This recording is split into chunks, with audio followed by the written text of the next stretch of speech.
Cakap konon nak bantu orang, sebenarnya nak commission je. Saya pernah terima komen macam ni di TikTok. Betul, kita buat bisnes ni memang nak dapat income. Tetapi kalaulah fokus kita hanya untuk mengejar duit, bisnes itu susah nak pergi jauh. Bisnes lah apa-apa pun.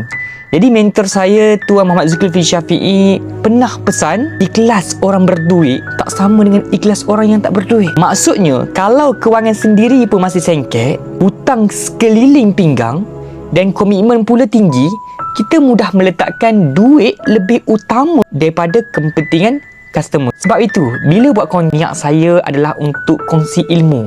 Kongsi ilmu yang saya belajar. Sambil belajar, saya sampaikan supaya puan-puan turut memahami cara mengurus kewangan dan membina tabungan emas dengan betul. Jadi apabila income meningkat, jangan terus naikkan gaya hidup. No, kumpulkan tabungan sehingga cukup 1 atau 2 tahun pendapatan. Selesaikan hutang satu demi satu dan jangan tambah komitmen yang membebankan. Biarlah hidup nampak biasa asalkan poket kita kaya. Jadi kalau ada yang kata saya berkongsi sebab nak komisen semata-mata, saya terima pandangan tu.